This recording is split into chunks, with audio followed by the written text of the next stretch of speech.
Subscribe कीजिए the perfect classes channel को और बेल आइकन को दबाइए लेटेस्ट वीडियो सबसे पहले देखने के लिए।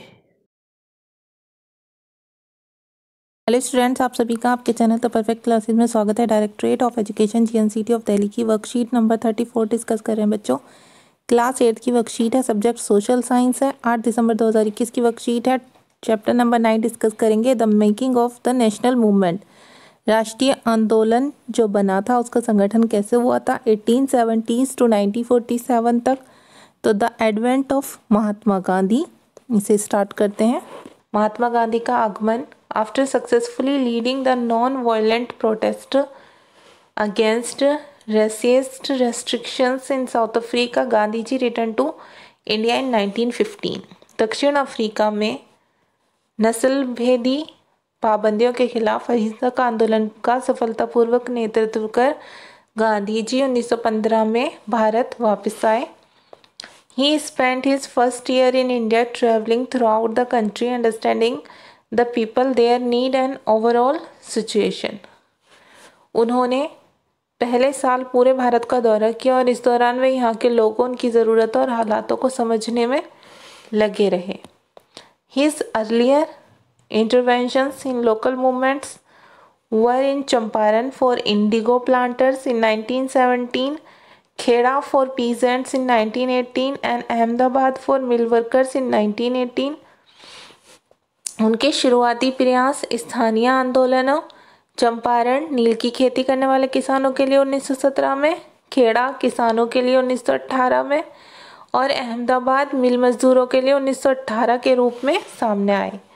Between 1919 and 1922, he organized many more movements like the Rowlatt सत्याग्रह, खिलाफत agitations and non cooperation movement.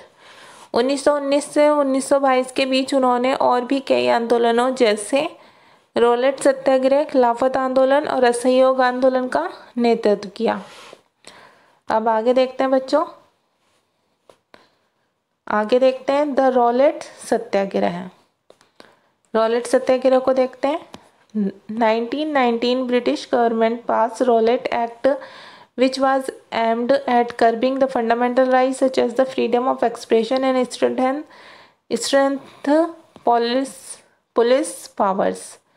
1919 में अंग्रेजी सरकार ने रॉलेट कानून पास किया जिसका उद्देश्य अभिव्यक्ति की स्वतंत्रता जैसे मूलभूत अधिकारों पर अंकुश लगाना और पुलिस को और ज़्यादा अधिकार देना था। गांधी जी asked the Indian people to observe April 6, 1919 as a day of non-violent opposition to this act, as a day of humiliation and prayer, and number of demonstration and hurdles were observed। Gandhi ji ने लोगों से आह्वान किया कि इस कानून का विरोध करने के लिए 6 अप्रैल 1919 को अहिंसक विरोध के द्वारा अपमान और याचना दिवस के रूप में मनाया जाए और हड़तालें की जाए। It turns out to be first all India struggle against the British government, although it was restricted to cities। ये ब्रिटिश सरकार के खिलाफ पहला अखिल भारतीय संघर्ष था, हालांकि ये मोटे तौर पर शहरों तक ही सीमित था। Government used brutal measures to suppress them.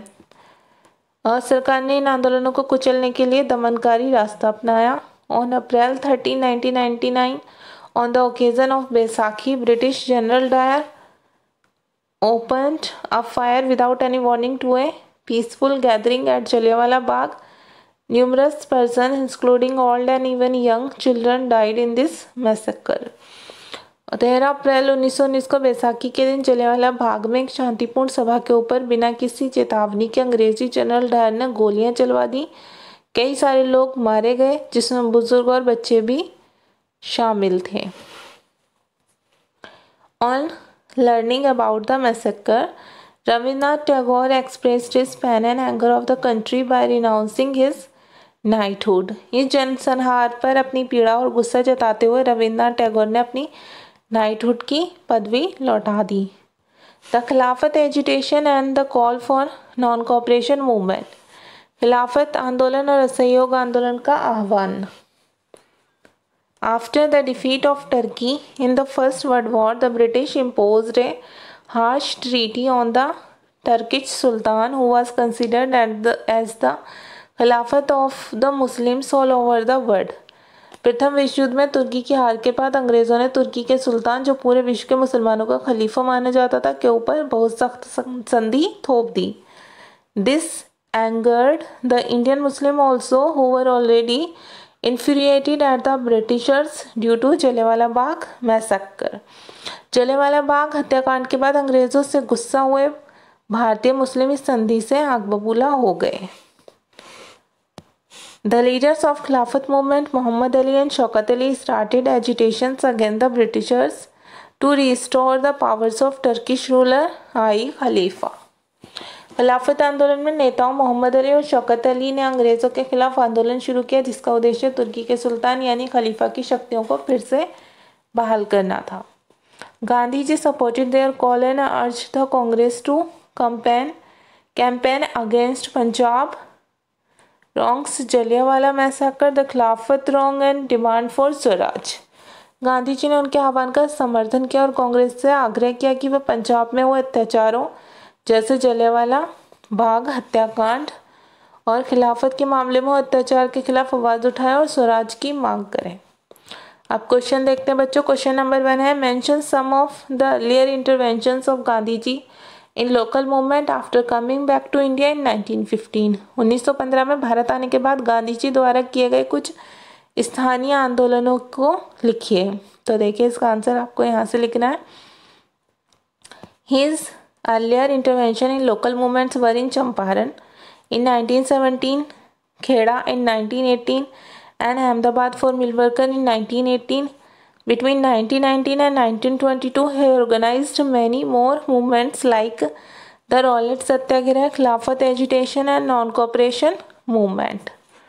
तो आपको इसका आंसर लिखना है कि उनके शुरुआती प्रयास स्थानीय आंदोलनों में चंपारण 1917 में, खेड़ा 1918 और अहमदाबाद वाला जो मिल मजदूरों के लिए था 1918 के रूप में सामने आए थे.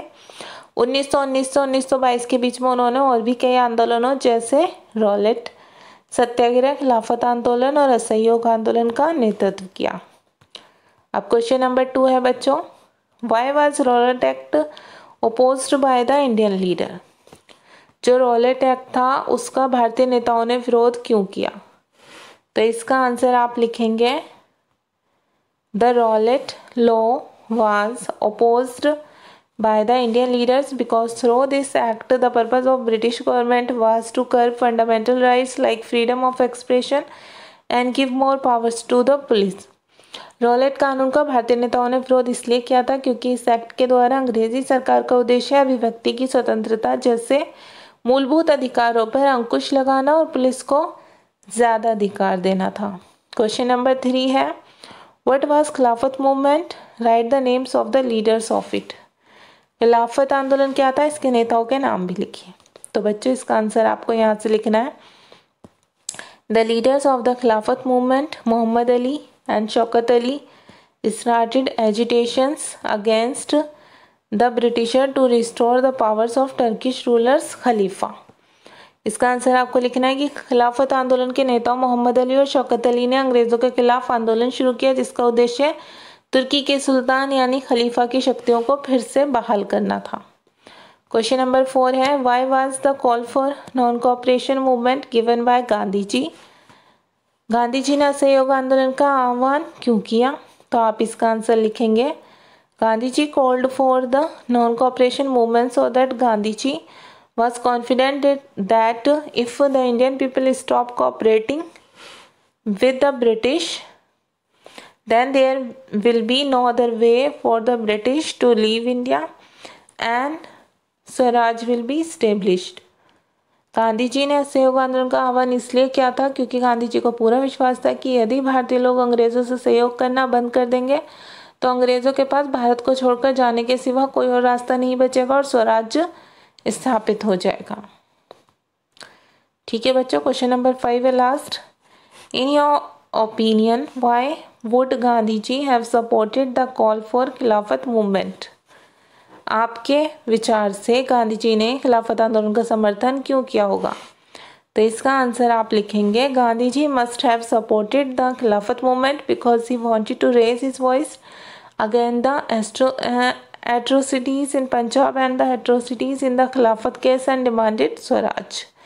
गांधी जी ने खिलाफत आंदोलन का समर्थन किया होगा क्योंकि वह पंजाब में हुए अत्याचार और खिलाफत के मामले में हुए अत्याचार के खिलाफ आवाज़ उठाना चाहते थे और स्वराज की मांग करना चाहते थे। ओके स्टूडेंट्स, तो आपकी वर्कशीट सॉल्व हो गई है। अगर आपको मेरी वीडियो पसंद आई है तो प्लीज़ मेरी वीडियो को लाइक करें, शेयर करें, हमारे चैनल को सब्सक्राइब करें। Thanks for watching.